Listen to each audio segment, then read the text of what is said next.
বিশ্বাস করেন ভাই, ফ্রি ফায়ারের প্রতিটা স্কোয়াডে বাল পাকনার মতো স্পেশালিস্ট কিছু টিমমেট থাকবে। এই পাকনামগুলো যেসব কাজ করে থাকে। নাম্বার 2, এনিমি দেখলেই বা এনিমি লোকেশন পেলে এদের মাথা ঠিক থাকে না। কয়টা এনিমি আছে, কিভাবে আছে দেখা দেখি নাই ফায়ার করে বলবে। এমনকি আপনারা জানাবেও না যে ফাইটে যাচ্ছে। ফায়ার করার সাথে সাথে তো এনিমিগুলো বাল পাকনাকে ধরে পিন্ডি চটকিয়ে মেরে দিবে। মরার পর তার বক্তব্য ঠিক এরকম।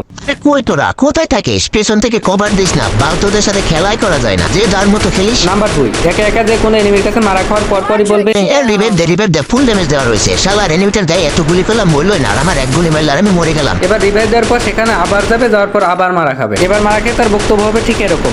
দূর বাল খেলতেছি, এত মারতেছি ড্যামেজ দিচ্ছে না বালের গুলে। আরে আরেকবার না মারতো, এবার যদি না মারতে পারি তাহলে আর খেলাই করবো না। নাম্বার 1, আপনি এনিমির সাথে ফাইট দিয়েছেন, এমন সময় কোথা থেকে আপনার ওই বালপাকনা টিমমেট এসে 20 থেকে 30 ড্যামেজ দিয়ে কিলটা চুরি করে নেবে। তখন আপনি যখন বলবেন দে ফুল ড্যামেজ দিয়েছি আর 20-30 ড্যামেজ দিয়ে তুই কিল নিয়ে নিলি, একথা শোনার পর সে বলবে আরে পুরাই রেড নাম্বার দিছি, একটাও বডি শট লাগেনি, সব হেডশট মারছি।